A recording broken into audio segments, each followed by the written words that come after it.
7h-10h sur Radio Courtoisie, suivez la ligne droite. Bonjour Gabrielle Cluzel. Bonjour Maud. Alors séisme ou micro-événement, le monde médiatico-politique ne bruise que de ce retour possible du ministère de l'Intégration. Oui, reviendra ou reviendra pas le ministère de l'immigration, pardon, je sais plutôt que l'intégration. La rumeur court depuis lundi, lancée par France Info. Elle a été déjà plus ou moins démentie, mais à gauche, l'habituelle indignation surjouée est à son comble. Alors, beaucoup de bruit pour rien, c'est probable.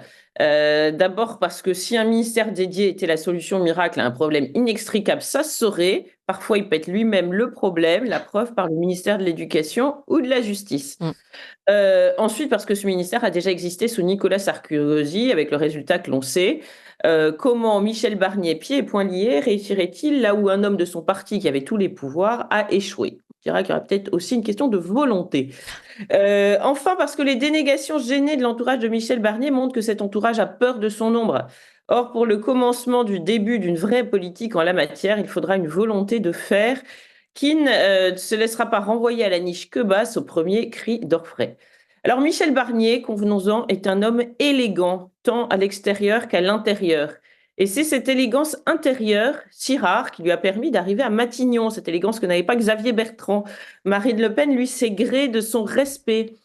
Mais l'élégance peut-elle suffire à faire changer de route le paquebot France, à infléchir sa trajectoire? Il y avait une tripotée de parfaits gentlemen sur le pont supérieur du Titanic.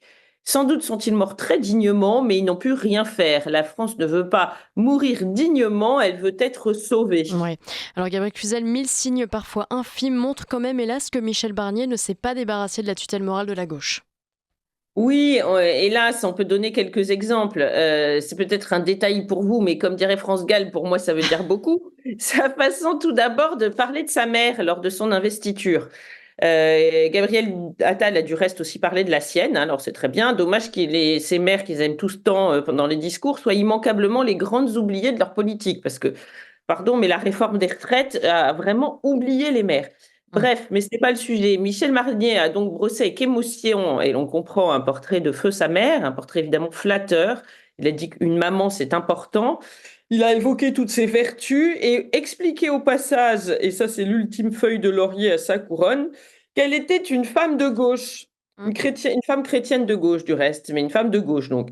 Tout le monde a compris, c'est un supplément d'âme, une supériorité morale. Vous ne verrez aucun homme politique de gauche se vanter ourbi et torbi d'avoir une mère de droite. Ouais. Puis, il a affirmé, pourtant des gens de gauche qui ont eu des parents de droite, il y en a, mais ils en auront en général. Puis il a affirmé lors de son premier 20 heures que s'il respectait, je cite, les 11 millions d'électeurs du RN, il n'avait, je cite encore, rien en commun ou pas grand-chose de commun avec les thèses ou les idéologies du RN. Alors que peut-on en déduire de façon très logique?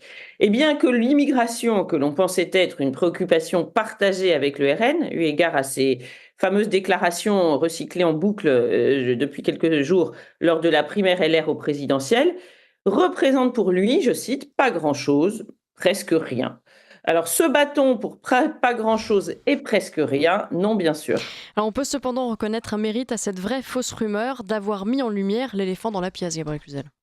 Oui, en effet, c'est vrai, vous avez raison. Même si cela ne signifie en rien qu'on va faire sortir le pachyderme, même si l'interrupteur sera sans doute très vite éteint à nouveau. Alors, vous savez d'où vient cette expression? Elle vient de la fable Le Curieux d'Ivan Krylov. Alors, je ne sais pas si vous connaissez Ivan Krylov, c'est Non. le La Fontaine russe. D'accord. C'est un fabuliste du 18e. Et cette fable, Le Curieux, est évoquée par Dostoïevski dans Les Possédés. Alors, je cite la phrase de Dostoïevski. L'homme curieux, alors il fait référence à un héros de son livre, mais je cite la phrase qui nous intéresse. L'homme curieux de Krylov n'avait pas remarqué l'éléphant dans un musée, ayant consacré toute son attention sur les scarabées. Voilà, je vous renvoie à la fable du le curieux. C'est un homme qui arrive dans un musée. Alors on lui demande après de parler de ce musée. Il parle des coccinelles, il parle des tout petits insectes, mais il n'a pas vu l'éléphant. Et Dostoïevski de conclure, il n'est pas allé plus loin. Et hélas, il y a fort à parier que Michel Barnier n'ira pas plus loin et retournera rapidement à l'observation des scarabées. Mais l'étendue, ça sens, il n'est pas interdit de rêver. Eh bien, merci beaucoup, Gabriel Cluzel. On verra ça de toute façon la semaine prochaine, avec ce nouveau gouvernement qui doit être enfin Exactement. nommé, et puis ses premières décisions politiques, surtout ce discours politique qu'on suivra Exactement. attentivement. Merci beaucoup, Gabriel Cluzel. Merci Maud.